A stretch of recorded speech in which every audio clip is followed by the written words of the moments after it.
국민 앵커 백운기, 정확한 분석, 날카로운 시각. 백운기가 하면 다르다. 여러분 안녕하십니까? 백운기입니다. 윤석열 대통령이 오늘 방통위원장에 김홍일 국민권익위원장을 지명할 것으로 알려졌습니다. 또 검사 출신인데 윤석열 대통령은 검사면 무슨 일이든 잘할 수 있다, 이런 확신을 갖고 있는 걸까요? 권익위원회든 방통위원회든 무슨 상관이냐, 검사 출신이면 다 잘할 수 있다, 이렇게 생각하는 걸까요? 방송통신정책을 다루는 방통위원장, 금융감독원장, 보훈처장, 검사면 다 할 수 있는 일입니까? 대통령을 수사해봤으니 대통령 일 다 알 수 있고, 방송통신 금융정책 수사해봤으니 다 안다고 생각한다면 전문성은 어디에 써야 되는 말인가요? 수사해봤다고 잘 알고 잘 하는 것이 아니라는 것은 이미 대통령 수사를 했던 윤석열 대통령이 직접 증명하고 있지 않습니까? 대선 끝나고부터 걱정했지만 이제 대한민국이 정말 검사들의 나라가 돼가는 것만 같아서 참 걱정입니다. 생방송 백운기의 정치본색 출발합니다. 여러분 안녕하십니까? 백운기입니다. 박진영의 마키아벨리 왁자지껄 시작하겠습니다. 끝판 토론, 저는 장윤미입니다.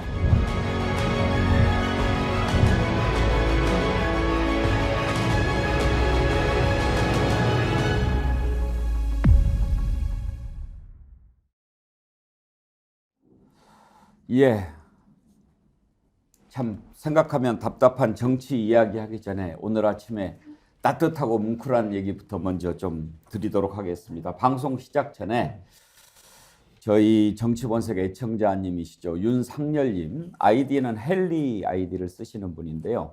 오늘 우리 스튜디오를 찾아오셨습니다. 부인과 오늘 돌을 맞은 지후와 함께 찾아왔습니다. 돌떡을 가지고 오셨습니다. 매듭달 엿새, 윤지후 처음 생일, 이렇게 돌떡을 해서 우리 스태프들도 나눠주시고 우리 패널들도 다 받으셨죠? 네, 받았습니다. 아침부터 이게 웬 떡이냐. 네. 예. 지우야 생일 축하해, 돌 축하해. 너무 축하합니다. 그래서 우리가 함께 사진도 찍었는데요. 사진 한번 보여주십시오. 예. 내가 제일 못생겼네. 예. 가운데 있는 최연소 정어리. 예. 최연소 정어리 윤지후 군입니다. 윤지후 군의 돌 생일을 정말 축하합니다. 우리 박수 한번 쳐드릴까요? 감사합니다. 정말 제가 정치본색 진행하면서 감사하고 행복한 일이 한두 가지가 아닌데, 세계 역사적으로 김유정 의원님 이런 일이 있을까요? 역사적으로 처음이고요. 앞으로도 전무후무한 일이라고 생각합니다. 후무는 모르죠. 우리 신 변호사가 결혼하면 그렇죠. 네. 빠르게 100일딱 돌떡 돌리라 지금 그 얘기했어요.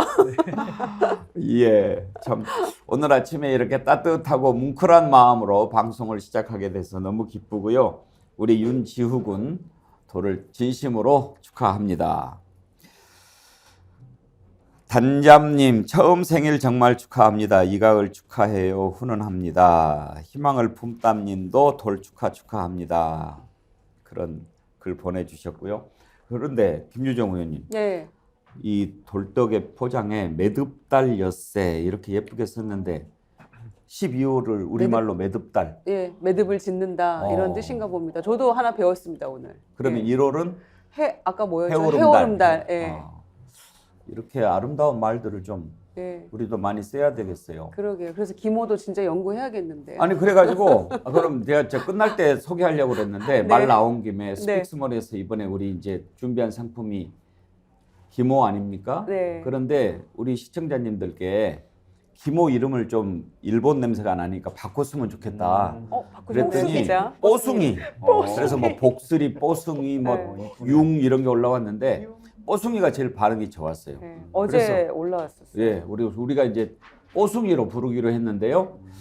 예, 우리가 앞으로 이렇게 좋은 이름 많이 만들읍시다. 우리 정치본색에서. 그러게요. 뽀숭이.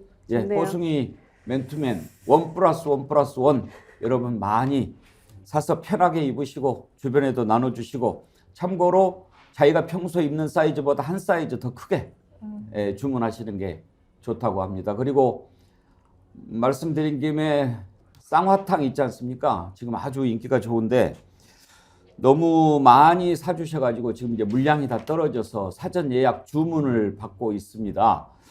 12월 11일부터 순차적으로 출고가 되는데 아마 이것도 지금 주문이 많이 밀려서 곧 또 3차 예약을 받아야 될 것 같기도 합니다.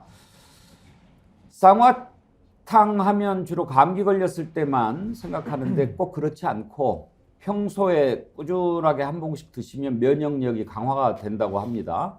그러니까 이게 100포가 들어있어요. 이 1+1이니까 하루에 하나씩 드시면 올 겨울 건강하게 지나실 수 있습니다. 자, 오늘 먼저 이 부분부터 한번 생각해 봅시다. 윤석열 대통령이 방통위원장에 김홍일 국민권익위원장을 지명할 것으로 전해졌는데 아직은 속보 안 떴죠? 예, 아직 안 떴습니다. 그런데 지금 권익위원장이잖아요. 권익위원장 맡은 지 얼마 안 됐는데 권익위원장 갈 때도 적임인가 이런 얘기가 있었지만 또 방통위원장을 해요. 방통위원장은 좀 더 전문성이 필요한 자리 아닌가요? 신은기 변호사, 이렇게 막 그냥 검사 출신이면 다 잘할 수 있다고 생각하는 걸까요? 근데 저는 이번 그 방통위원장 만약에 김홍일 위원장 임명이 된다고 한다면요, 전 이건 윤석열 대통령 이제는 막장 인사의 끝이고 국민에 대한 저는 선전포고다라고 저는 받아들입니다. 너무 불편한 인사거든요. 그러니까 저는 뭐 검사들이 뭐 수사해봐서 아는데 뭐 다 할 수 있다, 이거 어디서 많이 들어본 것 같지 않습니까? 과거에 MB 대통령이 뻥튀기 장사업회 가가지고는 내가 뻥튀기 튀겨봐서 하는데 뭐 어디 배 진데 가서는 내가 배 접어서 하는데, 이런 식으로 하다 보니까 대통령의 오만과 독선으로 국정 운영을 하다가 사실상 여당 내에서 정권 교체 당한 거 아닙니까? 근데 저는 윤석열 대통령과 이 김홍일 위원장의 그 특수관계, 검찰 MB 당시 검찰에서 김홍일 위원장이 당시 중수부장, 그러니까 상관을 했고요. 윤석열 대통령이 당시 검사로서 중수 이과장을 지냈거든요. 그러니까 어떻게 보면 윤석열 정부의 DNA라고 하는 특수부 검사와 MB 정권, 이 두 가지가 합쳐져 있는 인물이 전 김홍일 위원장이다. 그래서 그동안에는 우리가 뭐 MB 정권의 냄새가 난다, 특수부 검사 너무 많이 쓰는 거 아니냐, 이런 이야기들을 그림자적으로 얘기를 했다라면은 이제 김홍일 위원장을 임명함으로써 이제는 그 실체가 드러난 거 아니냐, 저렇게 생각이 들고요. 특히 김홍일 위원장은 BBK 그 수사를 맡으면서 MB 정권에다가 면죄부를 주면서 MB 정권 탄생에 가장 큰 공로를 했고 거기에 대해서 수혜도 받은 분이거든요. 그래서 저는 이런 분을 다시 2023년도에 끄집어내서 권익위원장, 방통위원장으로 쓴다라는 것은 완전히 이거는 국정을 놀이터로 이해하고 있는 거 아니냐, 좀 매우 위험하게 보고 있습니다. 방통위원회라고 하는 게 어떤 겁니까? 방송통신정책인데 그 분야의 전문가들이 많이 있지 않겠습니까? 그런데 굳이 검사 출신, 그것도 특수부 검사 출신, 이 정부를 보면은요, 이번에 바뀌긴 했지만 보훈처 장관 검사 출신이었죠. 금융감독원장 이복현 금융감독원장 검사 출신입니다. 이렇게 다 그냥 검사 출신으로 합니다. 국무총리 비서실장도 검사 출신. 근데요, 이 검사 출신에 보면 지금 장차관급이 7명인데 법무부 차관 빼놓고는 다 서울대 출신이에요. 그러니까 서울대 출신이고 사법시험 합격해서 검사했으면 이건 뭐 능력 검증된 거 아니냐.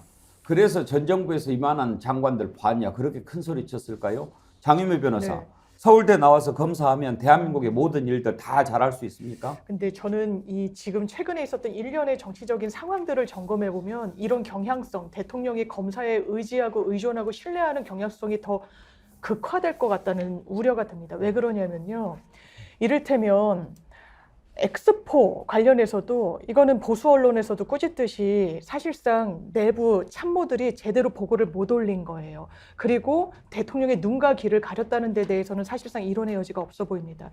방통위원장도요, 이동관 전 위원장 불과 본인이 사의 표명하기 며칠 전에 일간지에 인터뷰했습니다. 본인은 스스로 내려오지 않겠다는 취지의 인터뷰였어요. 그렇다면 대통령이 엑스포 관련해서도 이게 대국민 사과까지 하네? 그렇게 사과를 안 하는 대통령이? 라는 인상을 받았었죠. 그런데 제 부덕의 소치다라고 이야기를 하면서 아마 대통령이 깨달았을 겁니다. 내 주변에 기성 정치인 출신들, 관료 출신들 믿기 어렵구나. 내 눈과 귀를 가리는구나. 정확한 정보를 주지 않는구나라고 생각했을 겁니다. 그 원인을 저는 대통령 자신에게서 찾아야 된다고 하지만 대통령 거기까지 생각 미치지 못할 거예요. 그렇다면 국정 운영을 하는 데 있어서 누구를 믿고 의지하고 가야 될 것이냐. 그 단체 진영이 어디일 것이냐. 검찰밖에 없는 겁니다. 왜냐하면 검사로서만 살아왔었으니까요. 정치 영역에 한 번도 발 담근 적이 없었으니까요. 그래서 김홍일 위원장 대단히 뜬금없죠. 국민의힘에서는 맞불용으로 한상혁 위원장도 법조인 출신 아니냐. 한상혁 위원장은요. 민원련 시민단체 활동을 하고 관련 소송을 다수 수행해서 결이 다릅니다. 같은 카테고리의 검사와 넣을 수 있는 인물은 최소한 아니에요. 그러니까 그래 모든 분야에서 내가 믿고 정책을 몰아줄 수 있는 건 내가 익히 알고 있고 경험해본 바 있고 정확하게 나랑 근거리에 있는 검찰이구나. 이렇게밖에 아마 대통령 머릿속에서는 구상이 안 될 겁니다. 그래서 뜬금없는 인사가 나오는 거죠. 지금 제가 찾아봤어요. 국가권익위원장 언제 갔는지 2023년 7월에 갔습니다. 이게 불과 몇 개월 만에 돌려막기 인사입니까? 그것도 검사로요. 이거는 그 후과를 저는 국민들이 치러야 된다는 게 정말 안타깝습니다. 코리아 한바다님, 현재 캘리포니아 얼바인에 사는 딸네 집에 왔는데 이곳에서 백운기의 정치본색 시청하고 있습니다. 한국에서는 강진에 살고 있는 정을입니다. 검사는 전지전능한가요?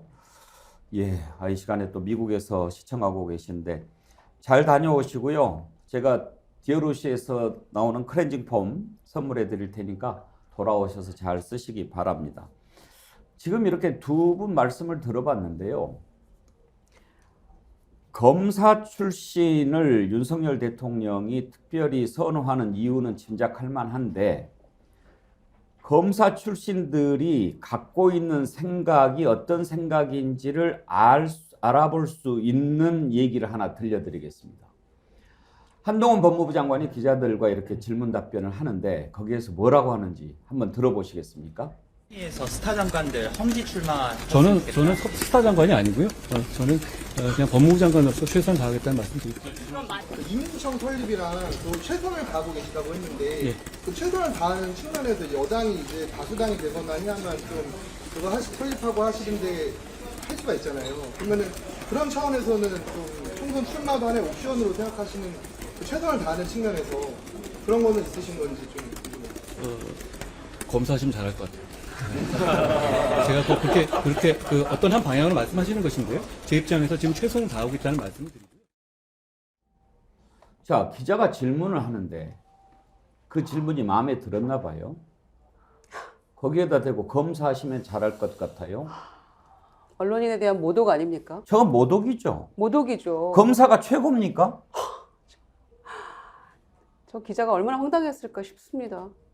도대체 검사라고 하는 자리가 대한민국에서는 무조건 최고입니까? 그러니까 질문을 지금 똑 떨어지게 하니까 날카롭게 하니까 검사하시면 잘하겠네요. 그럼 뭐 질문 잘하면 검사만 잘할 수 있는 건가요? 저런 사고방식으로 지금 국민들의 마음을 읽고 국민을 대신해서 일을 하겠다고 지금 출마를 하겠다고 마음 먹은 사람 아닙니까? 저렇게 장관 월급 받아가면서 미리 사전 선거운동 해가면서 와 정말 놀라운 발상입니다. 김철근 실장, 제가 저 발언을 듣고 정말 놀랐어요. 검사하시면 잘할 것 같아요. 참다. 그게 이제 그 평소에 그 이제 검사 출신들 같은 경우는 아마 어려서부터 이른바 오냐오냐해서 키워졌 경우가 많잖아요. 그러니까 뭐 특별히 이제 머리에 굉장히 그 엘리트 사고가 강하게 지배하는 그런 구조일 겁니다. 아마 내구조 자체가. 그래서 서울대학 찾고 그다음에 그 사람 만나면 출신 어디냐고 찾고 그다음에 서울대학도 과를 따져요. 법대 아니면 안 쳐주고 뭐 이런 경향들이 많더라고요. 저도 이제 검사 출신의 국회의원하고도 상당히 오랜 기간 내가 보좌관을 해봤기 때문에 그분들의 특징을 좀 잘 아는데 일반인들이 상당히 무시하는 경향이 많죠. 그러면 그런데도 사실 검사 출신의 직업이 정치하고는 진짜 안 어울립니다. 그러니까 민의를 수용해서 정책에 반영한다든가 이게 대단히 유연한 사고를 필요로 하거든요. 정치라는 직군 자체가.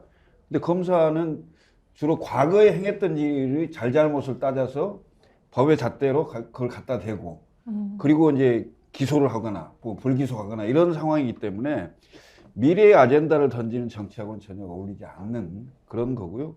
그리고 상당히 오만하죠, 기본적으로. 검사가 최고라는 거잖아요. 지금 저 말은. 잘하면 검사 같다는 거죠. 네. 뭐든지 잘하면. 아, 진짜. 제가 누구라고 얘기는 하지 않겠습니다만 변호사 패널 한 분하고 이렇게 이제 프로그램을 그때 패널로 나와가지고 진행을 하는데 대선 기간에 이제 윤석열 후보가 되기 전이었어요. 절대로 검사 출신은 대통령이 돼서는 안 된다고 입에 거품을 물고 얘기를 합디다. 네. 왜 안 되냐? 검사는 과거 일을 가지고 얘기하는 사람이다. 그리고 항상 이건 죄가 된다 안 된다 이런 것만 판단하는 그런 자리에 있는 사람이다. 이런 사람이 대통령이 되면 안 된다.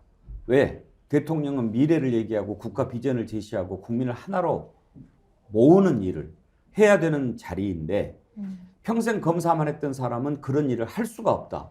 그러면서 절대로 검사가 대통령이 돼서는 안 된다고 막 그렇게 강조를 하더라고요. 그래서 고개를 끄덕거렸는데 나중에 대통령이 되니까 또 아주 막 또 칭찬 일색으로 바뀌길래 참 사람이 저럴 수 있구나 하기는 했습니다만 참. 지금 속보가 떴네요. 김홍일 네. 위원장 지명을 했다고요. 네. 장윤배 변호사, 네. 검사 출신이 방통위원장 하면은 어떻게 될 것 같습니까? 당연히 해오던 대로 할 겁니다. 수사하듯이 할 수밖에 없을 거예요. 지금도 뭐 뉴스타파 대표 압수수색 한다 뭐 이렇게 나오고 있는데요. 검찰 기본적으로 저도 이 칭찬을 한번 들어봤어요. 저희 사무실에 이제 검사 출신들이 많아서 장 변호사 검사했으면 잘했을 텐데. 그래서 저는 그러니까 양가적인 감정이 들었어요. 나를 좋게 네. 보시는구나라는 것과 함께 검사하면 잘했다는 게 그러니까 검사가 마치 이제 맞는 키처럼 법조인의 그런 인식을 갖고 있구나 생각했는데. 말씀드렸다시피 기본적으로 법조 영역, 특히 수사 영역은요. 과거의 폐해를 뒤집어 보는 겁니다. 그 이상이 아니에요. 미래를 언급하거나 지향하거나 하는 조직이 아닙니다. 조직 논리가 그래요. 그 본업을 잘 수행하기 위해서는 과거를 들쑤시는 겁니다. 그게 나쁘다고 할 수 없죠. 그것도 공무예요. 그런데 방송통신 얼마나 할 일이 많습니까? 그래서 전문가들을 모시고 미래와도 연관되어 있는 거고 이 민주주의의 어떤 기본과도 맞닿아 있는 그런 부처인데 거기에 검사 출신을 보낸다? 왜 보내는 건가요? 그분이 방송통신에 어떤 이력과 경력과 경험을 갖고 있습니까? 그렇다면 최소한 민주성을 담보할 수 있는 인사는 아니죠. 지금 계속해서 언론을 이 정부가 어떻게 다뤄오는지를 보면 이건 이동관 방통위원장으로도 안 되는구나. 검사 출신을 보내야겠다. 그것도 특수부를 한 대검 중수부장을 역임한 그런 수사통을 보내서 언론을 그렇다면 그 남은 서술어가 뭡니까? 길들이겠다라는 거 아니겠습니까? 그 이상으로 뭘 미래 비전을 제시할 수 있겠습니까? 살아온 이력과 경험치가 전무한데요. 방송통신과 연결해서는요. 모르겠습니다. 이 정부는 수사했다라고 해서 전문성 담보된다고 이야기할지 모르겠지만요. 아까 김철근 실장이 짚어주신 대로 그게 어떻게 전문성 담보이자 이 정책의 미래를 이야기하는 경험과 이어질 수 있겠습니까? 너무 안타깝습니다. 저는 윤석열 대통령 당선 이후에 대한민국이 이건 진영을 넘어서서 반성해야 될 부분이 너무 많은데요. 유일하게 장점을 하나 꼽자면은 얼마나 이 특수부 검사들이 기회주의적이고 거짓말을 잘하는지는 이제 국민들이 다 알게 되신 효과는 있었다. 저 그거 하나 뭐 이거 웃어야 될지 울어야 될지 모르지만은 긍정적으로 생각하고요. 이 검사라는 직업이 누군가를 단죄하는 역할 아닙니까? 그러니까 기소하는 역할이고 처벌해달라는 거를 하는 역할인데, 그러니까 공익의 대표자라는 지위도 있습니다만은 이분들이 착각하시는 것이 본인들이 정의를 독점한다라는 생각을 좀 갖는 것 같아요. 그리고 또 하나는 대한민국이 국민주권 국가고 국민들이 위임한 권한 중에 일부를 자신들이 가지고 행사하는 것인데 마치 자기들이 이 나라의 주인이라면서 주인 행세를 하는 것, 이 착오, 전 여기에 지금 문제가 있다라고 보는데 그 윤석열 대통령은 그 정의를 독점하는 것도 말도 안 되지만은 본인에 대해서 삶은 어떻습니까? 장모는 지금 잔고 조작해가지고 구속돼 있고 지금 배우자는 명품백 받아가지고 이 나라가 이렇게 시끄럽고 또 양평 땅 논란은 또 어떻습니까? 거기다 또 수사외압도 본인이 당할 때는 억울하다 그러고 박정원 대령 당하는 거에 대해서는 침묵하잖아요. 그러니까 저는 한동훈 장관도 여기서 나왔습니다만은 그 뇌물 받아먹었던 박영수 검사, 지금 구속돼 있죠. 박영수, 윤석열, 한동훈 그분들이 했던 정의라는 것이 얼마나 변질돼 있고 왜곡돼 있는지를 국민들이 이제 다 아시거든요. 그러니까 저런 오만한 인식에 대해서 아직도 혼자 과거에 매여 사시는 거는 뭐 어쩔 수 없지만은 저 국민들이 저런 식으로 나대면요, 국민들이 응징할 수밖에 없다. 저 그렇게 생각합니다. MB 때 만사 형통이라고 했잖아요. 그런데 윤석열 정권은 만사 검통이 아닌가 싶고요. 검사들이 하면 다 잘한다 이런 착각 속에 빠져 있는 것 같고, 검사들이 하면 국정운영 잘할 수 있다, 검사가 국정운영의 마스터키다 이렇게 생각하는 것 같은데, 우리는 이미 경험하고 있잖아요. 검찰총장 출신의 대통령이 얼마나 나라를 엉망으로 만들어가고 있는지를. 그런데도 반성 없이 이런 식의 인사를 계속한다는 거는 아까 신 변호사 말씀하신 대로 국민에 대한 도전이라고밖에 볼 수 없는 거죠. 그러니까 방통위를 가지고 뭔가를 급하게 좀 할 필요가 있다고 생각을 하고 꼭 믿을 만한 사람을 보내야 되겠다 이런 생각을 하고 있는 게 아닌가 생각이 드는데, 사실 이제 김홍일 권익위원장은 법무부 장관 후보로도 검토가 됐던 사람이에요. 한동훈 후임으로 이제 얘기가 일부 나왔었는데, 한동훈 장관을 1월 달까지 유임을 시키고 원포인트로 개각을 하고 그 당장 급한 게 지금 방통이라고 생각을 하는 것 같은데, 결국 그건 뭐겠어요. 지금 방통위 이동관 위원장이 하다가 지금 나간 게 결국 YTN 매각하고 연합뉴스 TV 대주주 변경하고, 그 다음에 KBS ETV 민영화 뭐 한다고 하고, 그 다음에 뭐 KBS 수신료 뭐 안 내게 한다고 하고, 이런 것들로 사실상 그 언론을 길들이게 하고 압박하는 그런 상황을 만들어서 결국은 총선 때 그 방송이나 이런 걸 통해서 유리한 환경을 조성해 보겠다, 뭐 이런 의도가 깔려서 진짜 믿을 만한 사람을 보내겠다 이런 차원 같은데, 그거 국민들이 다 알거든요. 그거 절대 대통령 뜻대로 되지 않을 겁니다. 그리고 요즘은 기성 방송이나 언론이 그렇게 영향이 크지가 않아요. 지금 우리 하고 있는 이 스픽스 유튜브만 해도 그렇고요. 요즘 유튜브 채널이 얼마나 많습니까? 그 다음에 SNS로 얼마나 소식이 빠르게 전달됩니까? 과거 언론을 통해서 보통 국민들이 다 알게 되는 시간이 보통 한 3일 걸린다면 지금 반나절도 안 걸릴 겁니다. 그런 세상에 살고 있어요. 그럼 저는 대통령께서 이 김홍일 위원장 임명하는 것 자체가 그런 의도가 보입니다만은 결코 그 의도대로 되지 않을 것이다, 이걸 말씀드리는 거죠. 저는 사실 이번에 검사 출신 그 모든 자리를 다 검사로 채우는 그 사고 방식에도 문제를 제기하지만, 더 큰 문제는 윤석열 대통령이 어떤 자리에 대한 인식, 국정이라든지 또 장관이라고 하는 자리의 무게, 대통령이라고 하는 자리에 대한 무게, 여기에 대한 인식을 걱정합니다. 적어도 그 정책을 총괄하는 자리가 장관 자리 아니겠습니까? 그러면은 거기에 대해서 정말 천착하고 궁리하고 어떻게 하면 가장 좋은 나라를 만들어갈 수 있을까, 이걸 걱정하는 사람을 찾고 그리고 정말 또 하려고 안 하면 찾아가서 사정하고 설득하고 좋은 나라 함께 만들어 갑시다, 이렇게 노력해야 되는데 거기에 대한 인식이 없는 것 같아요. 야, 그럼 아무나 하면 되지 뭐, 이런 생각을 갖고 있는 것 아닌가. 그러면 이 나라가 어떻게 되겠습니까? 그러려고 그 분야에 대해서 깊이 공부하고 전문가가 있고 그런 것 아니겠습니까? 그런데 거기에 대한 인식이 부족한 것 같아요. 수사해봤으니까 다 알 거야, 이렇게 생각하는 것도 아니하지만 자리라고 하는 자체에 대한 그 인식이 아주 형편없는 것 같아요. 오늘 제프리 씨님이 아주 글을 활발하게 많이 올려주시는데, 검사 출신이 잘하는 것도 있죠. 욕도 잘하고 조작도 잘하고 거짓말도 잘하고, 검사 출신이 통닭을 튀기면 통닭이 알아서 튀겨질 듯, 국어사전에 신조어로 등록시킵시다, 검사스럽다, 아주 모자란 찌질이다. 예, 참 전체 검사들을 폄하하는 분위기가 형성될까봐 걱정됩니다. 제퍼리 씨님께도 디어루시에서 나오는 클렌징 폼 선물로 보내드리도록 하겠습니다. 윤석열 대통령이 방통위원장의 김홍일 권익위원장 검사 출신을 지명했다는 소식을 들으면서 참 걱정이 돼서 이 내용 짚어봤습니다. 다음으로 넘어가지요. 지금 이제 국민의힘이 혁신위원회 활동이 거의 끝나가는 시점에 윤석열 대통령이 여당 지도부를 불러서 오찬을 했습니다. 이걸 두고 김기현 대표 체제에 힘을 실어주는 것이다, 이런 해석도 나오고 있는데요. 오늘은 또 김기현 대표가 윤여한 위원장 만난다고 하지요. 힘을 실어준 것인지 아니면 윤여한 위원장 뜻이 내 뜻이니까 그렇게 알아라, 이렇게 얘기를 한 것인지 궁금한데 패널들 의견을 들어보도록 하겠습니다. 먼저 이만희 사무총장이 브리핑한 내용을 들어보시죠. 윤석열 대통령 주재로 국민의힘 당 지도부와 대통령실 간의 비공개 오찬 회동이 있었습니다.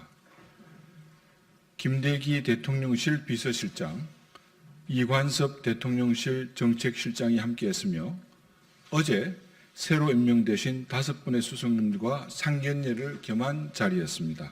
어려운 민생을 챙기는 정책, 예산 등 모든 분야에서 당과 대통령실 간의 원활한 소통 체계를 강화하자는 데 뜻을 모았습니다. 자, 이제 이만희 사무총장 얘기는 그렇다고 치고 어떤 자리라고 봐야 됩니까, 김철근 실장?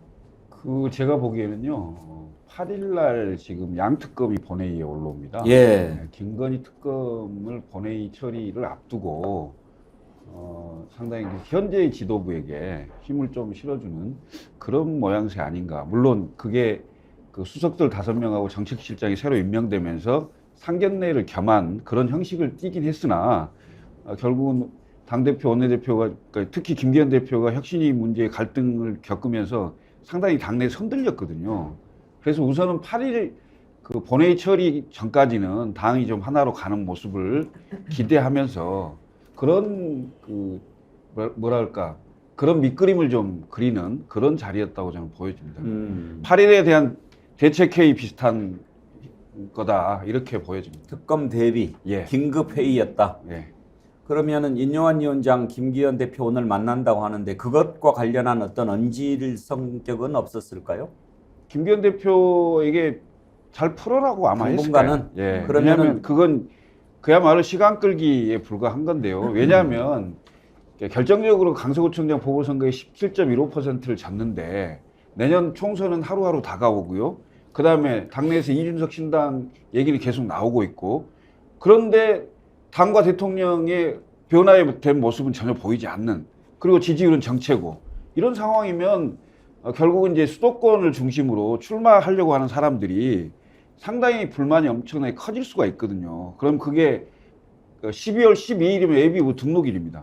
이 등록일이 지나가면서는 당이 상당히 어지러워질 가능성이 있죠. 그러면 일단은 8일까지는 좀 어떻게든 현역 의원들을 중심으로 좀 다독거리고 그 이후에 연말까지 가는 상황에서 당이 굉장히 시끄러울 것이다, 이렇게 생각합니다.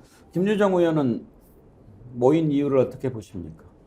일단은 표면적으로는 김기현 대표 체제로 갈 수밖에 없다는 거를 보여주는 것 같아요. 그리고 이제 상식적인 여의도 그식 생각이라면 지난 강서구청장 참패 이후에는 지도부가 확 바뀌었어야지 맞는 거죠. 대표가 물러나고 비대위든 무엇이든 새롭게 좀 변모를 하는 게 맞는 거였는데, 지금 이 상황에서는 혁신위가 오히려 김기현 대표 체제를 지금 연장시켜주는 것 같고, 또 잘하라고 출발했던 혁신위하고 김기현 대표가 지금 싸우는 모습이잖아요. 그러니까 어떻게든 이걸 수습은 해야 되겠는데 비대위로 가기에는 조금 늦은 것 같다는 생각도 들었을 것이고, 또 다음 주에 네덜란드도 가야 되는데 이번 주에 개각도 마무리 지어야 되고, 싸우는 이 모습들도 조금은 좀 정리를 해야 될 것 같고, 뭐 할 일이 너무 많다는 생각 때문에 그냥 일단은 만나고 보자, 이렇게 했던 것 같아요. 그래서 힘을 실어 주려고 만났다, 그런 얘기를 일각에서 하니까 이준석 전 대표가 그런 얘기 하더라고요. 대통령이 실어줄 힘이 어디 있느냐, 그럴 힘이 있으면 자기부터 챙겨야 되는 거 아니냐, 그 얘기 하던데 참 재미있더라고요. 한번 들어보시죠. 지금 뭐 인요한 위원장의 정치적 위상이라고 하는 것이나 김기현 대표의 정치적 위상이라고 하는 것이나 큰 뭐 차이가 없거든요. 그 안에서 지금 뭐 윤석열 대통령도 지금 대통령 지지율이라는 거 봤을 때 권위가 많이 떨어진 상태인데 서로 셋이서 뭐 이렇게 한다고 해가지고 우리끼리 잘 지낸다 이런 게 국정 반전의 의미가 있을까요? 네, 저는 아이디어의 한계가 그 정도인지밖에 모르겠지만은 뭐 서로가 서로를 어떻게 권위를 살려줄 상황은 아닌 것 같은데. 지금 그러니까 누구한테 힘 실었다 아니다 이렇게 나올 줄 알았는데 도토리 키재기 같다. 아니, 윤석열 대통령 여기다 실어줄 힘이 있으면 본인한테 실어야죠 지금. 그런데 지금 그거 못 하고 계신데 어디다 힘을 실어요 지금. 김기현 대표 체제로 그냥 갈 것 같습니까? 어떻습니까? 못 간다니까요. 이렇게 해가지고 선거 못 치릅니다. 예, 제가 얼마 전에부터 이제 서울 지역에 있는 원외위원장들하고 조금 얘기를 해봤는데요. 예. 선거를 이제 최근 뉴스를 보면요. 뭐 수도권에 있는 원외위원장 포함해서 46명을 뭐 갈아치운다 이런 얘기 하잖아요. 네. 그런데요, 제발 갈아주세요라고 반응 나오는 사람도 있어요. 아 그래요? 예, 제발 날 갈아라. 그 무슨 의미입니까? 가만히 있으면 선거 끌려나갈 것 같다. 그래서 질 것 같다. 글쎄요. 근데 이제 김기현 대표 욕심이 있어서 신인규 위원장 보시기에 본인 물러나겠어요? 그러니까 저는 뭐 이준석 대표의 저 진단과 전 좀 다른 각도에서 보는 것이 결국 국민의힘의 지금 당권을 놓고서 지금 저는 암투가 이루어지고 있다 이렇게 보는 게 맞다고 보거든요. 근데 윤석열 대통령에 대해서 당연히 지지율이 떨어지다 보니까 뭐 힘도 약화된다고 볼 수도 있지만은 저는 당내에 그렇다고 해서 지금 윤석열 대통령을 대적할 만큼의 어떤 힘을 가진 세력이 있느냐 또 그것도 아니거든요. 그래서 저는 이 모임 자체는 윤석열 대통령이 인요한 위원장을 통해 가지고 김기현 지도부를 압박을 하고 여러 가지 플랜 A를 가동을 했는데 이것이 인요한 위원장의 설화라든지 여러 가지 정치적 미숙으로 인해 가지고 원하는 결과가 안 나온 겁니다. 그러니까 대통령은 내가 나설 수밖에 없겠다라고 해서 지금 나와서 등판을 한 가능성이 전 더 높다고 보고요. 결국에는 저는 뭐 총선 때까지는 윤석열 대통령 체제를 벗어나서 총선을 치를 방법은요. 대통령 출당밖에 없습니다. 근데 대통령 출당시킬 만큼의 힘이 있나요? 아니면 대통령이 자진해서 나갈까요? 전혀 아니거든요. 그렇다면 윤석열 대통령의 지지율이 높든 낮든 어쨌든 지금 이 임시적인 당권을 윤석열 대통령이 쥐고 가면서 결국에는 김기현 대표 체제에다가 저는 힘을 실으면서 나름대로 타협을 할 수밖에 없다. 그리고 김기현 대표도 선출해서 뽑은 당 대표인데 대통령이 만들었다 손 치더라도 뭐 물러나게 만들 방법이 있습니까? 그래서 저는 뭐 국민의힘은 이제 뭐 총선을 매우 어렵게 치를 수밖에 없는 그런 숙명적인 그런 저는 과정에 놓여있다라고 보고요. 윤석열 대통령도 이제 김기현 대표 좀 달래면서 좀 자기 사람들 더 심는 이런 과정을 저는 신속하게 이어나갈 것으로 봅니다. 그러면 오늘 인요한 위원장하고 김기현 대표 만난다고 하는데 어떤 결과가 나올 것 같습니까? 저는 그냥 이제 만남을 위한 만남 같고요. 인요한 위원장이 좀 명예롭게 퇴진할 수 있는 방법을 좀 열어주는 거를 논의할 것 같고요. 그리고 인요한 위원장도 혁신위원장이 뭡니까? 당대표가 임명해가지고 그 권한의 일부를 취득한 사람이거든요. 아니, 결국에는 혁신이 실패했고 이러면은 본업으로 돌아가시는 일밖에 안 남은 것이고 제가 이렇기 때문에 국민의힘은 근본부터 이거는 고칠 수가 없는 것이고 이 당에서는 더 이상 뭘 해볼 수가 없다. 정당의 생명력은 이미 윤석열 대통령의 사당화와 국민의힘 의원들의 기회주의로 인해서 이미 어떻게 보면 대선 승리 이후에 바로 죽어버린 거랑 좀 마찬가지다. 전 그렇게 봅니다. 인요한 위원장 취임하자마자 뭐 이런저런 말 실수에다가 뭔가 좀 아마추어 같은 부분이 많이 노출이 됐지요. 그런데 장윤미 변호사 네. 가장 실망스러운 부분은 아무리 정치를 모른다고 해도 맨 마지막에 네. 나를 공관위원장으로 해달라 이렇게 셀프 추천한 것은 네. 그건 정말 실소를 머금을 수밖에 없는 그런 일 아닙니까? 저는 깜짝 놀랐어요. 왜냐하면 그 워딩이 나오기 바로 직전에 라디오 인터뷰를 들었었거든요.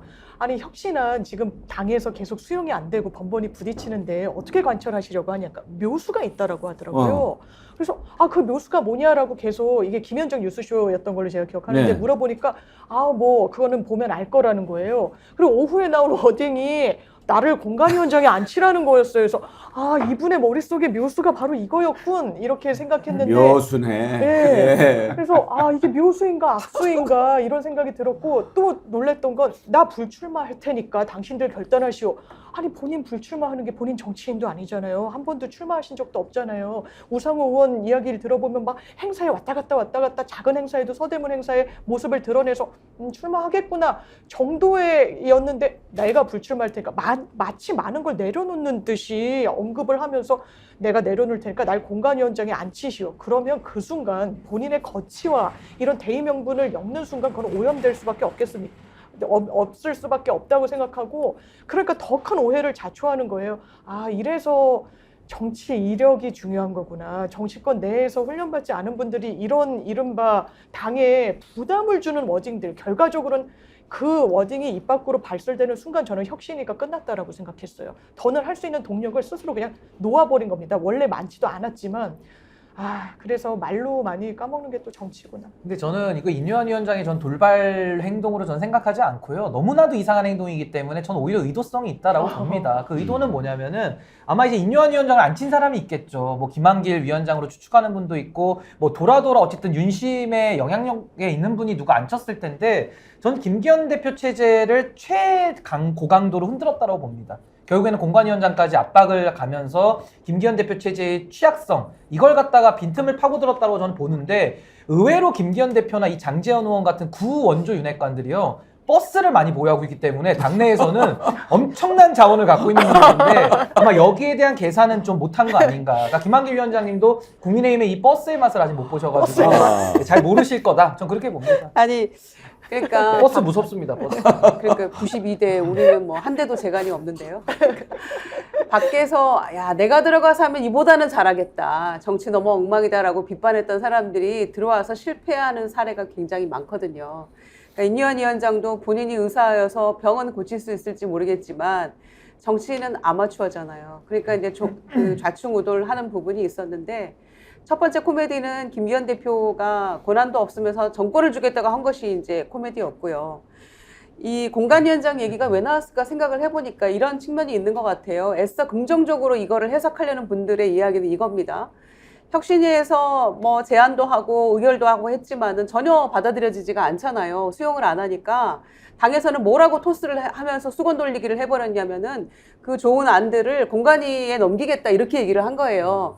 그러니까 인요한 위원장은 그게 진정성이 있다면 나를 공관위원장 시켜라. 그러면 나는 불출마하겠다. 우린 궁금하지 않았는데 그 얘기까지를 붙였어요. 그래서 자 이제 결과를 놓고 보면 공관위에 넘기겠다 했던 거는 그냥 면피용 발언이었는데 그거를 그렇게 고지고대로 알아들은 인요한 위원장의 해석도 문제지만 한 가지 분명해진 건 있죠. 공관위원장을 못했기 때문에 인요한 위원장은 출마하는 겁니다 이제. 근데 지금 뭐 정치를 안 해봐서 그렇다 그런 말씀들을 하셨는데요. 기본적으로 저는 내 자신을 공관위원장으로 해달라 이렇게 추천했다는 거라든지 또는 뭐 이준석 전 대표 그 발언을 놓고 부모 교육을 얘기한다든지 이런 부분들을 보면 정상적인 사고방식 체계를 갖고 있는가 사고 체계를 좀 4차원적인 그런 사람 아닌가 그런 생각까지 들더라고요. 그러기도 하고요. 이제 파란 눈의 한국인이라고 또 하는데 진짜 한국말을 잘 하는지 한국인의 정서를 그대로 다 안고 정확하게 표현을 하는 건지 보통 도덕이 없다 이렇게 표현을 않잖아요. 도덕성이 문제가 있다 이렇게 말을 하지 도덕이 없다? 그건 한국말로 좀 이해가 안 되는 이런 발언을 한다든가 그리고 또 실제로 생각보다 굉장히 보수적이에요. 봉건적입니다. 봉건적. 예. 대통령을 왕에 비유해서 나라님이라고 이렇게 얘기를 하는데 시대가 어느 시대입니까? 왕은 당시에는 주권자이기 때문에 나라님이 맞죠. 그렇지만 지금의 주권자는 국민이거든요. 그 나라님은 국민인 거예요. 지금은 엄밀하게 말하면 그게 헌법 정신인데 그런 사고로 얘기를 하는 걸 보면 인요한 위원장의 어떤 사고 체계나 그다음에 한국의 정서나 이런 거하고는 상당히 좀 동떨어진 것 같은데요.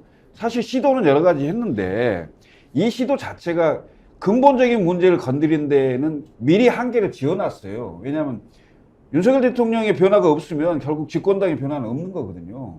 그럼 가장 큰 건 윤석열 대통령의 국정운영 기조에 대한 얘기를 혁신위가 건들지 못한다면 이건 하나만한 혁신위가 되는 건데 미리 근데 그건 월권이다 이렇게 하면서 말을 안 하겠다 이렇게 됐단 말이죠. 그래서 애초부터 혁신위가 휘발성 이슈를 끄집어내면서 결국은 근본적인 문제를 해결하는 데는 도달하지 못한 그런 한계를 가지는 혁신이었다 이렇게 보여집니다. 그러니까 저는 결국 핵심은 뭐냐면은 아마 이준석 대표도 김기현 대표 체제가 아마 1, 2주 못 넘길 것이다라고 했는데 지금까지 일단 김기현 대표 살아 있거든요. 그러니까 앞으로는 이게 전통적인 정치 문법으로는 예상이 안 되는 겁니다. 원래 전통적으로 얘기하면은 이준석 대표 표현이 맞죠. 각오도 남아야 되는데 지금 안 가지 않습니까? 결국에는 이 책임 정치라는 것이 다 무너졌고 정치가 완전히 붕괴됐기 때문에 지금은 자기 마음대로 하는 겁니다. 그래서 김기현 대표가 끝까지 총선 치르려고 할 것이다. 저 그렇게 봅니다. 하여튼 이 정부 들어서서 죄송합니다. 가장 제가 많이 얘기했던 것이 상식을 찾아볼 수가 없다는 겁니다. 상식이 뭡니까? 국민 모두가 공유하는 가치 아닙니까? 거기에서 벗어나 있어요. 인유한 위원장도 그렇고 또 한 사람 지금 얘기해 볼 사람이 원희룡 장관입니다. 이번에 이제 국토교통부 장관 후임자가 발표가 됐죠. 아직도 그래도 장관입니다. 그렇죠? 지금 장관 그렇죠. 자리 예, 장관이죠. 네. 오늘 왜냐면- 월급 나오는 날이죠. 맞습니다. 인사청문회를 통해서 장관이 새로운 장관이 취임하기 전까지는 장관이죠. 근데 아직도 장관 자리에 있는데 장관 후임 장관 발표되자마자 정광훈 씨를 만납니다. 이것도 뭡니까? 한번 그 발언 경북 대구에서 열린 경북 대구 장로 총연합 지도자 대회에 참석을 했는데 발언 한번 들어보시죠. 제가 어쩔 줄을 모르겠습니다. 안녕하세요. 오늘 장관 명단이 발표가 됐는데요.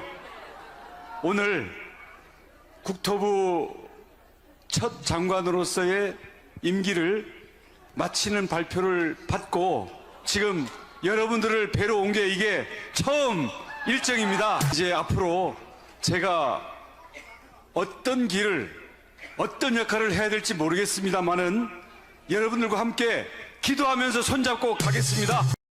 와따 원희룡 간증 잘하네. 내가 웬만해서는 내 마음에 안 들거든. 내가 아주 쏙 빠지게 하네. 쏙 빠지게 해. 자, 아직 장관이에요. 그런데 뭐 정치인이지만 장관 임기가 아직 남아 있는데 바뀌는 것을 듣고 처음 찾아온 것이 여러분입니다. 그거를 지금 이야기를 하는 건데 장유미 변호사 네. 뭘 얘기하고 싶은 거예요? 거기 극우파에 소구하고 싶은 거겠죠. 기대하고 기탁하고 싶었던 것 같습니다. 그리고 그게 부적절하다는 걸 본인은 잘 알고 있었고요. 왜? 거기 가서 정강훈 목사 만났냐고 그랬더니 아니라고 했거든요.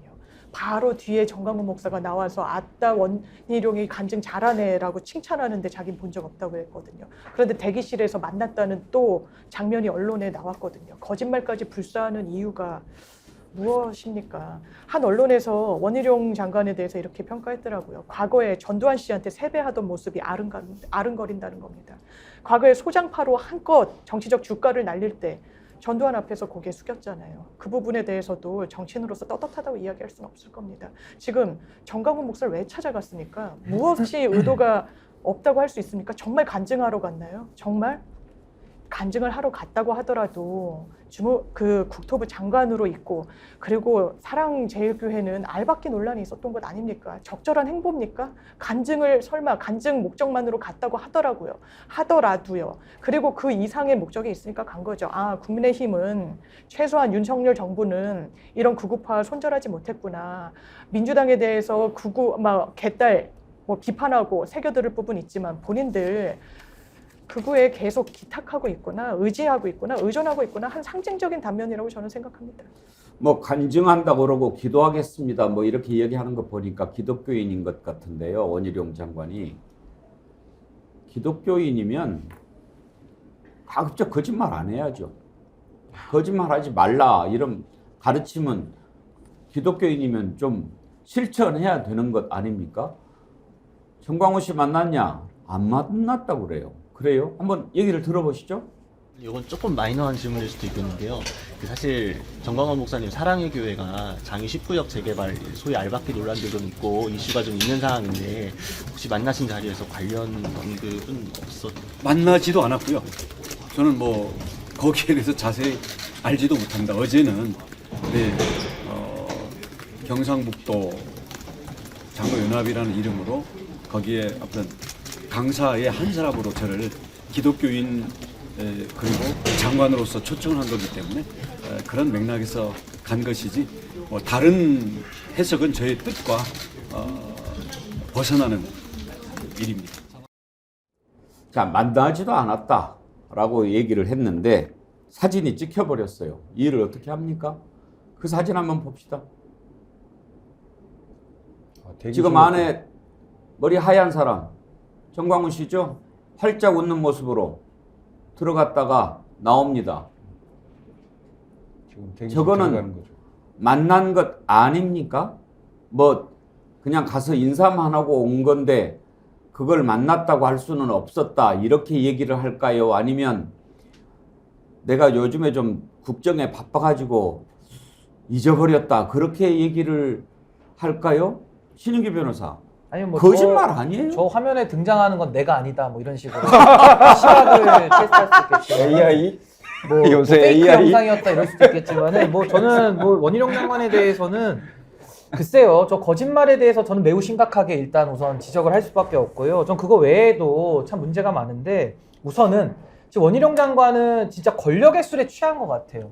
지금 제정신입니까? 저는 현직 국무위원이고요. 헌법과 법률을 준수할 책임이 있는 사람인데 지금 헌법 3가지 제가 위반점을 지적해 드리면요. 국민 전체에 대한 봉사자로 되어 있는데 지금 헌법 7조 1항에 규정되거든요. 이게 지금 국민 전체에 대해서 봉사하는 겁니까? 아니면 자기 사전 선거 운동하러 다니는 겁니까? 이 권력의 사유하고요. 두 번째는 헌법 7조 2항에 정치적 중립성 지키라고 돼 있거든요. 저게 지금 중립성을 지키는 태도입니까? 아닙니까? 그리고 마지막으로 헌법 20조 2항에 정치와 종교는 분리된다라고 돼 있거든요. 왜 정치와 종교를 일치시키고 있죠?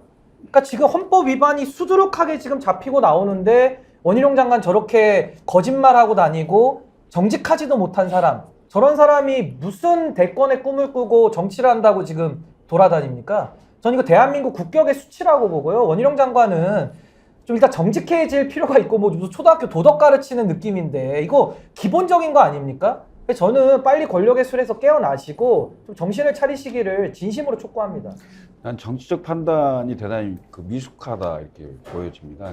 소위 이제 원희룡 장관의 이미지는 과거에 우리가 그 보수 세력의 소장파라고 했던 남원정 중에 한 명이었고 그래도 보수 세력 내에서는 바른 말 하고 뭔가 권력에 저항해 보려고 하고 뭐 이런 이미지가 일부 좀 있었거든요. 그래서 상당히 중도의 소구력이 좀 있는 것처럼 이렇게 보였는데 윤석열 정부의 국토교통부 장관이 되면서 제가 느낀 것은 첫 번째 인상부터 달라졌어요. 얼굴 인상부터 달라졌고 그 다음에 그 고속도로 있잖아요. 고속도로 얘기하면서 백지화 했을 때 아 이거 완전히 권력에 줄 섰구나 이런 느낌을 받았고요. 이 사랑의 교회를 장관 이제 개각 발표 나고 처음 자리를 갔다는 걸 보면 앞으로 이분이 그 정치를 계속 하려고 하고 더 큰 자리를 꿈꾸면서 결국 완전 오른쪽에 있는 사람들에 대해서 굉장히 걱정을 하고 있구나. 이 생각을, 그 생각이 번쩍 들었습니다. 그래서 개인의 정치 행보를 위해서 벌써 정광훈 목사 쪽에 그런 부류들에 대한 걱정을 하면서 먼저 거기에 손잡으려고 하는구나. 자, 좋습니다. 만약에 그분들의 손을 잡으려고 하면 지금까지 원희룡이 쌓아왔던 정치에 있어서의 남원정 같은 그런 이미지는 완전히 다 없어지는 거고요. 그리고 원희룡 장관이 그나마 좀 지지를 받았던 그런 분들은 다 떠난다고 봐야 되겠어요. 그러니까 플러스가 아니고 훨씬 정치적으로 마이너스 상태로 가는 게 아닌가. 오히려 저는 정치적 판단의 미숙이다 이렇게 생각이 됩니다. 강진구원 님이요.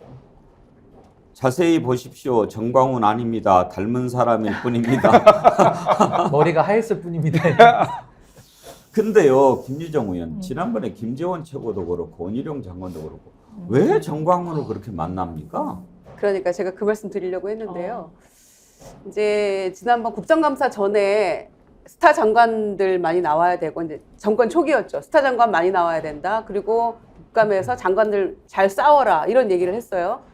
그런데 이제 원희룡 장관이 굉장히 초조한 것 같아요. 한동훈 장관이 급부상하면서 실질적으로 막 여기저기 다니면서 이제 선거운동 비슷하게 하고 다니니까 많이 초조한 것 같고 견제구도 날리고 싶고 그래서 한동훈 너만 스타냐 나도 스타다. 그래서 양평고속도로 백지화 외쳤잖아요. 그 다음에는 이제 본인이 험지 출마 갑자기 선언을 합니다. 그러면서 개항에 가서 이재명 대표와 붙겠다. 이재명 대표가 개항 안 나가면 어떡하려고요? 그런 생각도 들고요. 근데 두 가지 거짓말 합니다. 어떤 자리인지 잘 모르고 갔다. 정광훈 목사가 주도하는 그 자리라는 거를 모르고 갔을까요, 과연? 일정 짜는 비서가 일정을 준비를 하면 이게 어떤 목적과 누가 주최하며 이런 거 모르고 그냥 장관이 막 간다는 얘기예요? 거짓말이죠. 그리고 두 번째는 안 만났다? 목사 대기실 가서 만나는 장면이 다 저렇게 찍혔잖아요. 그러니까 이제 이런 것들이 정신이 어떻게 추락하는가를 이제 보여주는 단면이라고 보고요. 저는 또 하나 정말 심각한 것은 이제는 이념이 아니고 민생이라면서요. 그런데 저 간증 집회 가가지고 간증하면서 공산주의와 이념에 의한 지배 그리고 우상 이걸 꿈꾸는 북한과 주변의 이런 기운을 우리가 믿음, 헌신, 희생으로 이겨내야 돼 이런 얘기를 막 하거든요. 그러니까 이념에 대해서 특히 수도권의 지역위원장들 속으로 전전긍긍하면서 이 고비를 넘겨야 되는데 그런 생각들 하고 있었는데 이제 조금 그 이념 논쟁에서 벗어나나 했는데 다시 또 불씨를 지피는 그런 일을 하고 있어요. 그러니까 이런 분이 무슨 차세대 주자이며 험지 출마해서 당을 살리겠다고 하는 것인지 알 수 없고 특히 장관 임기 끝난 거 아닙니다. 그냥 지명했을 뿐이고요. 인사청문회에서 그 사람이 통과 안 될 수도 있거든요. 그런데 무슨 임기가 끝나서 이렇게 자유롭게 막 다니면서 이런 이념 얘기해도 되는 겁니까? 거짓말까지 해가면서 말도 안 되는 짓이죠. 장유미 변호사, 네. 정광훈 씨 만나면 뭐 떡이 생깁니까? 돈이 생깁니까? 정치적인 플러스 요인이 된다라고 생각해서 가는 것 같아요. 이 정치인들은 기본적으로 특히나 그 자리까지 갔고 김재원 의원도 최고위원이었는데 왜 가서 거기에 아주 입에 발린 이야기를 하면서 마음을 얻으려고 하는지 그게 국민의힘에 일정 정도 정치적 포션을 차지한다고 봤기 때문에 저는 하는 거라고 생각합니다. 정치적 이득이 없다면 그런 판단을 하기 어렵겠죠. 왜냐하면 그 역풍과 이 공격이 빤히 보이는 상황이기 때문에요. 건강하지 않습니다. 국민의 어떤 합리적인 국민을 대변하는 저는 집단이 아니라고 생각합니다. 거기에 정치인이 휘둘리기 시작하면 그것도 지금 집권 여당의 중책을 맡고 있는 분인데요.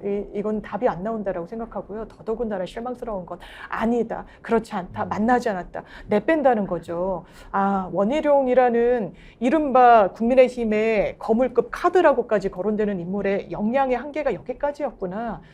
대단히 실망스럽습니다. 그러니까 그 이준석 대표가 이 극우 아스팔트 우파하고 결별하려고 많은 노력을 했고 성공을 했잖아요. 그런데 김재원 전 최고가 되자마자 이제 가가지고 5.18 폄훼 발언 바로 해서 곧바로 징계 먹고 있다가 사면받은 지 얼마 안 됐잖아요. 그랬는데 원희룡 장관이 또 여기를 가가지고 이렇게 하는 거는 나도 뭔가 이 친윤 간별사 정광훈 목사에게 인정받고 싶다 이런 생각이 있는 것 같고요. 나도 징계받고 싶다가 아닐까요? 또 다른 버스가 있잖아요. 정광훈 목사가. 그 버스에 기대고 싶은 마음이 있는 게 아닌가 싶어요. 그거는 참고로 헌금 버스입니다. 헌금까지 걷기 때문에 헌금 버스가 있죠. 어제 참 웃지 못할 뉴스가 국민들을 웃게 만들었는데요. 정부가 앞으로 국민의 정신건강 문제를 관리하기로 했다는 뉴스가 나와서 어제 그걸 보면서 내가 정치 본색하면서 하도 이렇게 혈압이 많이 올라가니까 정부에서 나를 관리를 해주겠다는 얘기인가 그런 생각이 들었습니다만 이런 거 안 하는 게 국민 정신건강 도와주는 거거든요. 이런 거 볼 때마다 혈압 오릅니다. 아니 왜 정광훈 씨를 그렇게 쪼르르 찾아갑니까? 그거 찾아가서 혼났던 사람이 지금도 있잖아요. 그런데 참 나 이해가 안 갑니다. 정신 건강에 참 해로운 일들을 이렇게 많이들 하십니까? 윤석열 대통령 지지율 조사 매트릭스가 오늘 발표한 것 하나 나왔던데 국정운영평가 부정 60%가 아주 딱 이제 굳어졌어요. 놀라지도 않을 거예요. 긍정평가가 한 달 전 조사보다 4%포인트 낮아져 가지고 33입니다. 뭐 때문에 부정평가를 하냐? 경제 민생 분야를 지적한 응답자가 34%로 가장 많았고, 그리고 소통, 협치, 외교, 안보 분야. 그러니까 윤석열 대통령 긍정 33, 부정 60은 지금 취임 이후 계속되고 있는데, 아니 저런 걸 보면서 이제는 내성이 생겨버렸을까요? 요즘에 우리 신윤기 변호사 발이 아파가지고 항생제 많이 드셨죠? 항생제 내성이 가장 걱정되는 건데 이제는 놀라지도 않고 걱정도 안 하는 것 같아요. 그러니까 윤석열 대통령 요즘 보면은 그냥 국정 운영을 포기한 걸로 거의 보이고요. 그럼 남은 3년 동안에 본인의 호의호식을 위해서 그럼 자리를 이용해 먹겠다라고밖에 해석이 안 되거든요. 저는 최근에 그 출산율 통계를 보면 이제 1년에 0.6명, 지금 0.6명에 진입하면 이제 곧바로 0.5명으로 들어가거든요. 저는 이것이 인구 위기가 아니라 인구 재앙이라는 생각이 들어요. 근데 이 인구 재앙에 대해서 이것이 무너지면은 경제, 교육, 사회, 복지 모든 게 무너지고 국가의 근간이 망가지는 것인데 지금 윤석열 대통령 임기 3년 동안에 이걸 어떻게 처리할 겁니까? 저는 여기에 대해서 근본적인 생각이 없으면은 진짜 지금이라도 본인에 대해서 거울을 보고 생각을 하시든지 좀 성찰을 하셔가지고 내가 왜 더 대통령을 해야 되는가? 그렇게 귀찮은 자리를 본인이 정권 교체를 위해서 썼는데 그 다음이 없지 않습니까? 저는 이 지지율 조사도 이제 뭐 매번 돈 들여서 하면 뭐 하겠습니까? 국민들이 이제 딱 3대 6으로 갈라져가지고 완전히 공고화되는 거거든요. 전 여기에 대한 심각성이라도 좀 알려드리고 싶은데 깨달을 지혜가 있을지는 제가 잘 모르겠습니다. 김유정 의원님. 네. 정신건강정책 비전 선포대회 이렇게 잡았는데 이게 이제 너무 황당하고 뜬금없는 게 정신건강 같은 것을 주요 국정 아젠다로 삼겠다라고 하는 발상도 특이하거니와 이게 조금 저는 두렵기도 해요. 우리 정신까지도 지금 이제 컨트롤하겠다는 건가 그런 생각이 들지 않습니까? 그래서 문제가 있으면 압수수색 들어옵니까? 그러니까요. 이제 물론 최근에 그 숨어 있는 여러 가지 이제 정신 건강과 관련된 그 국민들도 늘어나고 있는 추세고 소위 이제 히키코모리라고 하는 일본식 표현으로 은둔형 외톨이의 이제 그런 염려도 있고 그러게 사실이지만 우리의 정신적인 스트레스와 문제는 이 정권에서 비롯되고 있는 게 아닌가 싶어요. 물론 이것도 우리가 그 놓칠 수 없는 부분이긴 합니다만은 이거를 국정 아젠다로 처음으로 지금 국정 아젠다가 나온 게 지금 국민의 정신 건강을 관리하겠다는 건데요. 1년 반 만에. 이런 것 때문에 우리가 더 스트레스 받는 겁니다. 그러니까 그동안 국민이 요구했던 것들이 있잖아요. 자, 이태원 참사 이후 그 국민들의 슬픔과 유가족들의 아픔, 이거 위로했습니까? 근데 이런 것들 하나하나가 다 문제가 되어가고 있는데 근본적으로 무엇이 문제인가에 대해서 어떤 거를 국정 아젠다로 삼아야 되는가에 대해서 정말 깊은 성찰과 고민 없이 막 던집니다. 이렇게. 그렇게 해서는 안 되고요. 그러니까 저출생 문제에 대해서 깊은 고민 없이 국민의힘 의원은 지금 나 혼자 산다 이런 프로그램이랄지 TV 프로그램들이 이 결혼 안 하는 거, 미혼을 장려하고 있다, 출산을 저해하고 있다, 지금 이런 황당한 발언들을 하고 있는 거예요. 집권 여당의 의원이. 그러니까 같은 맥락이라고 생각합니다. 그 처음으로 국정 아젠다라고 하는 것을 내세웠다고 그러는데요. 저는 이번에 이 뜬금없는 정신건강 비전 이것도 뒤에 김건희 그림자가 어른거려요. 보십시오. 지난 9월에 마음 건강을 위한 대화 괜찮아 걱정 마 여기에 김건희 씨가 출연해가지고 쇼를 했어요. 그러니까 김건희 씨가 관심을 갖고 있는 부분들이 몇 가지 있잖아요.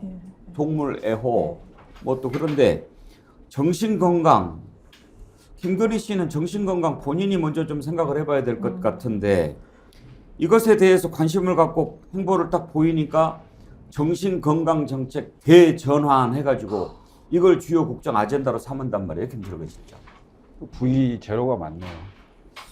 V2가 아니고 V0 같은데 그 아마 방금 앵커께서 얘기하신 부분이 언론에 지금 그 보도도 되고 하는 걸 보면 충분히 의혹을 가질 만한 내용이다 이렇게 보여지고요. 그러니까 국정 전반에 걸쳐서 그 그림자가 지금 아른거리고 있는 것 같아요. 그 녹취록에 나와 있는 남북 문제도 얘기를 벌써 했잖아요.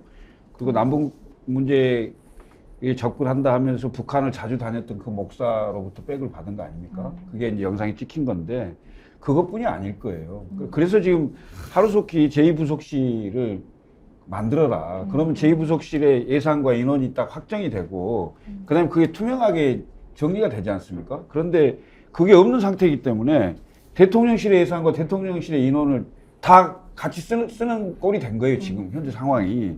그래서 대통령은 앞에 있고 결국 여사의 뒷그림자가 국정에 이곳저곳에서 좀 드러나고 있는 게 아닌가. 이건 심히 우려되는 상황이고요. 실제로 이게 뭔가 본물 터져서 나오는 상황이 된다면 이게 걷잡을 수가 없을 겁니다, 이거. 아니, 신인규 변호사. 지금 정신건강, 아까 김유정 의원도 말씀하셨지만 주요 국정 어젠다 가장 시급한 문제가 국민의 정신건강입니까? 그러면 다른 방법이 저는 있을 것 같은데 그것보다도 더 시급한 것은 출산율 아닙니까? 지금 어떤 게 더 중요한 문제인지, 그러니까 나라의 중요한 문제를 생각하지 않고 옆에서 김건희 씨가 얘기하면 그게 중요한 1위가 되는 겁니까? 그러니까 이것도 저는 이제 우선순위의 문제라고 보는데요. 사실 자살자 문제라든지 여러 가지 그런 뭐 요즘 1인 가구들이 늘어나다 보니까 정신건강에 당연히 국가가 관심을 쏟아야죠. 근데 우선순위로 보면요. 지금 저출산 문제를 비롯해서 지금 살아가고 있는 우리 모든 국민들 지나가다가 한번 물어보십시오.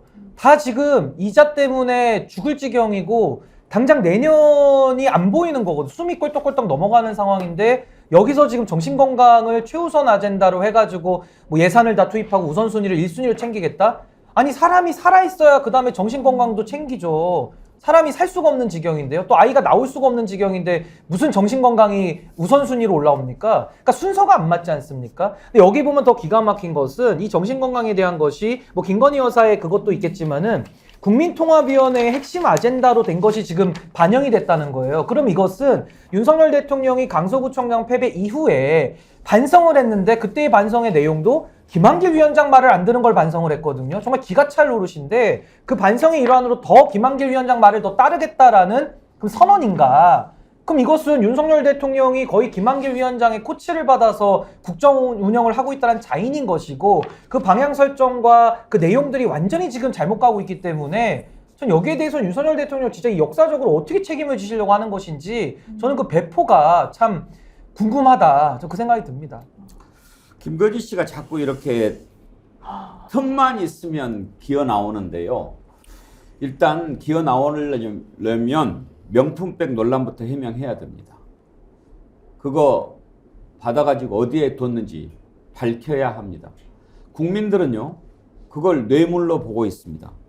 이번에 명품백 받은 것과 관련해서 여론조사 전문기관 뉴스토마토가 여론조사 전문기관 미디어토마토에 의뢰해서 조사한 거 보십시다.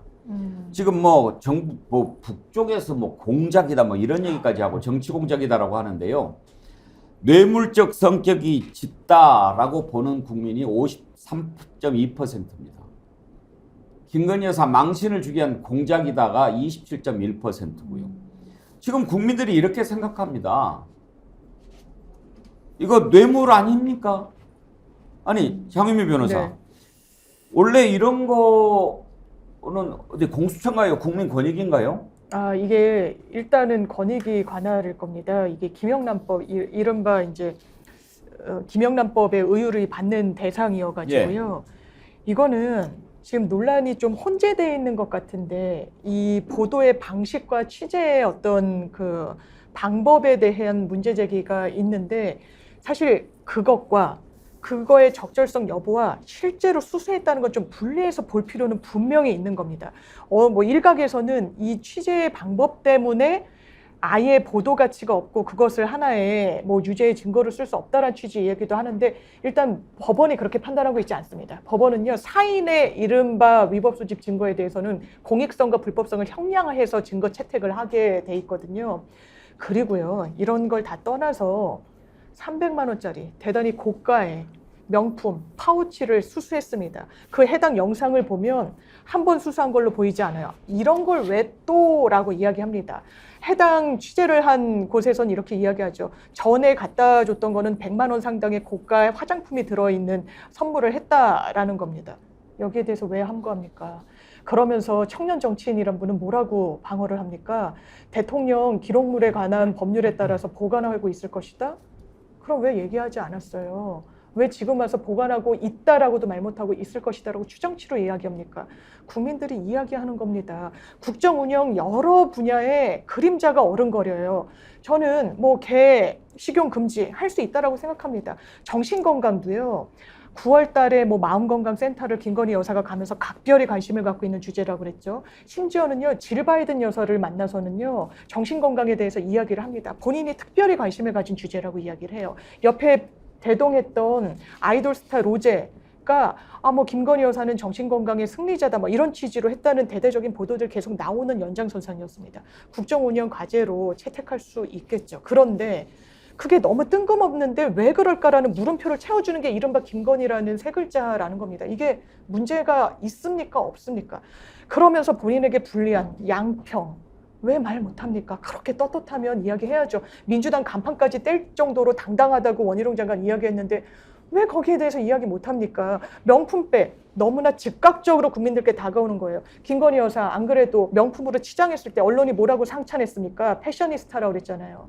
과거 정부한테 영부인들한테 그렇게 얘기했나요? 모르겠습니다. 그 이중잣재는 논란을 뭐 벗겨나더라도 대단히 부적절합니다.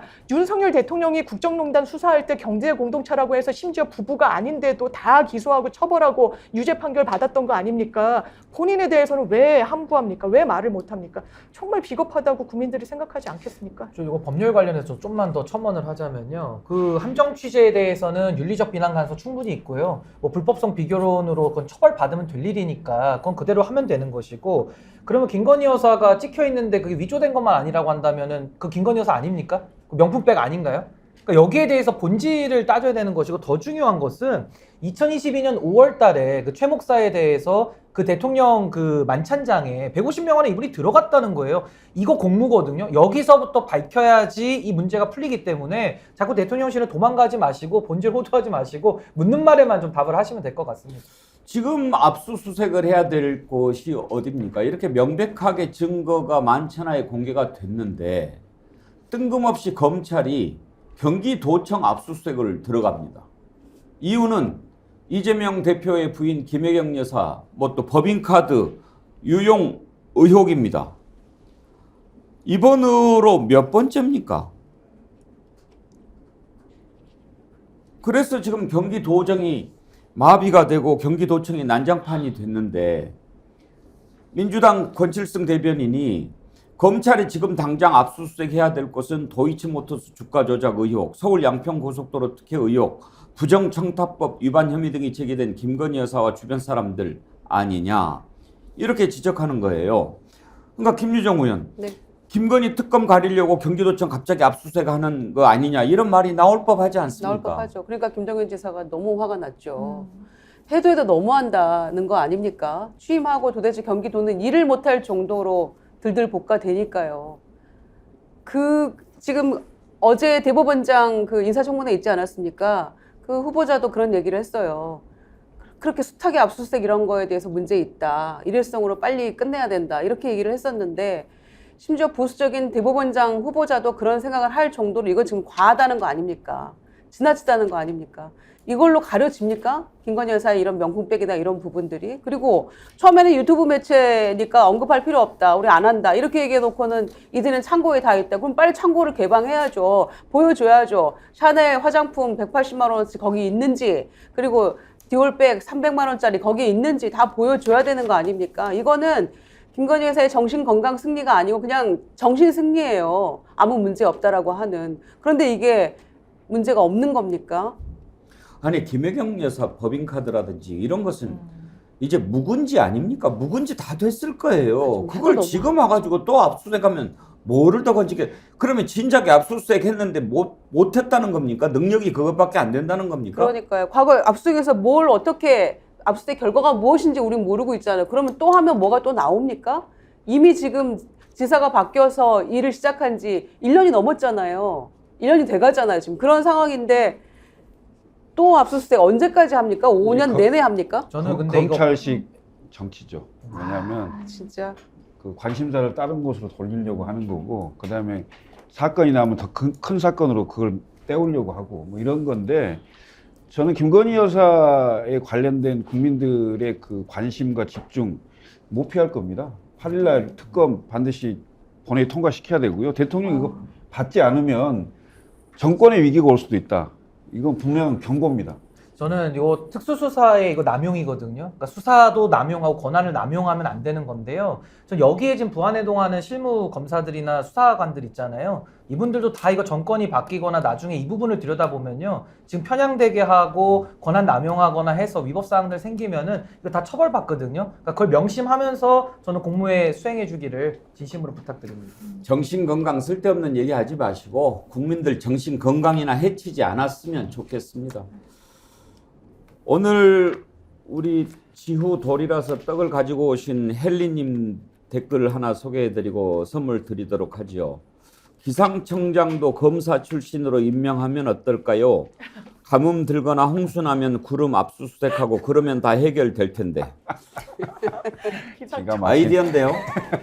예, 그러네요. 기상청장 검사 출신 임명하면 비가 안 와? 저 구름 압색해. 혹시 문체부 장관도 그냥 검사 출신으로 다 임명하시죠. 노래도 제일 잘하고 달리기도 제일 잘할 것 같다는 생각이 듭니다. 노래, 연기도. 어쩌다가 이 나라가 이렇게 검사들이 마음대로 해먹는 그런 나라가 됐습니까? 김철근 실장님, 김유정 의원님, 장유미 변호사님, 신인규 변호사님 네 분 수고하셨습니다. 감사합니다. 감사합니다.